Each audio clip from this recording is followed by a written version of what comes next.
today we will discuss what happens after the application is confirmed. The most important question is how and when I will receive my money. Let's go through everything step by step.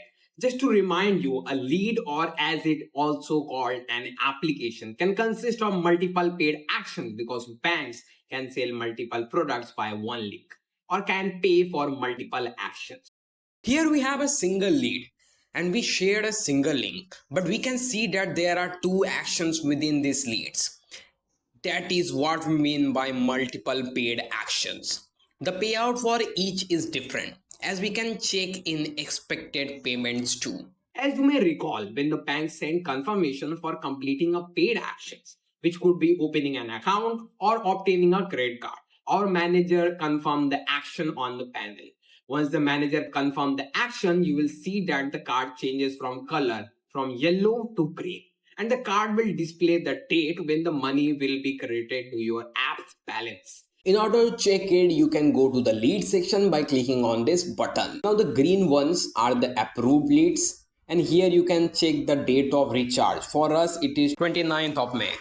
Timing is also given. If we talk about the yellowish ones, these are the pending leads, and you can also check the details below. Like here, it is not yet approved.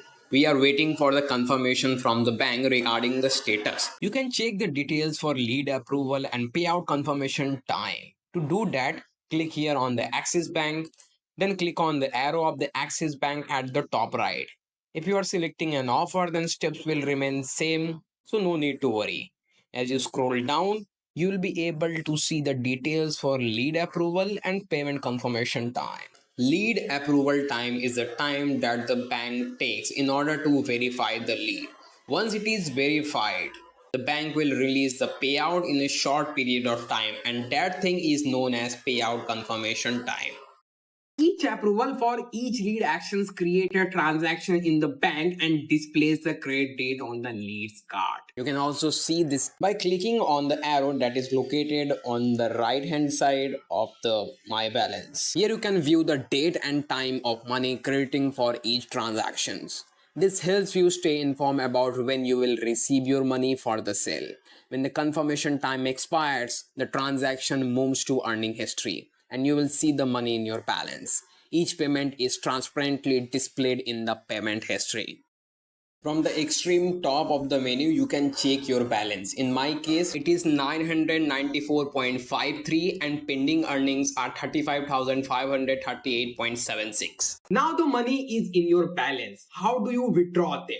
It's simple. You need to attach your bank details. To do this, go to the bank, click on the withdraw section, click on the plus next to the offer to add bank details. It is important to double check the data you provide. All data is used to conduct transaction. If you provide incorrect details, the payment will be made to them. Here I am using web panel of Cashli. You can access it by going to panel.cashli.in. And if you are using the mobile app, you can add your detail like this. Tap on My Balance, then tap on Withdraw, and then add bank account.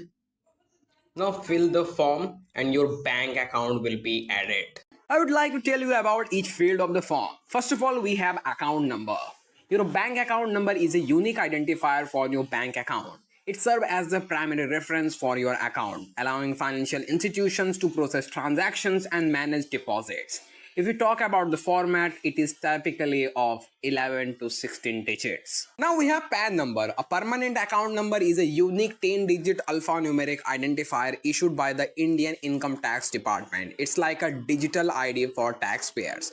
PAN helps track tax-related transactions and serve as a primary key for storing information across the country. Now we have IFSC code. It is a unique 11-character combination of letters and numbers. The first 4 characters represent the bank, common for all branches, and the last 6 characters identify a specific branch.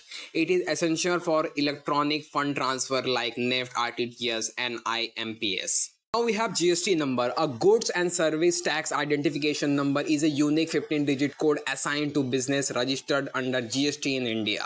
It acts as a tax identification number, facilitating tracking and verification of tax transactions. This particular section is not required if you don't pay GST. Now, if you are an individual personality, then select individual, and if you are a company, then select company. And yeah, we will need an invoice to pay through a company that they can submit via the support system. After adding the bank account, you can make the withdrawals by clicking on this button. It will create a withdrawal request. You can see withdrawal request at any time by going to the bank and then payouts. Further, we have 3 withdrawal request statuses. First of all, we have pending. The request is just created. We allocate 1 to 4 days for payout. In most cases, the payment goes through within 24 hours. Then we have approved. If the payment has been processed, the request color will be green. And finally, we have declined. If you made a mistake and the manager could not contact you, the request will be in decline status and the money will return to your balance. Check your details and try to make the withdrawal request again. Also, contact us in support by going to the menu and clicking on the support button.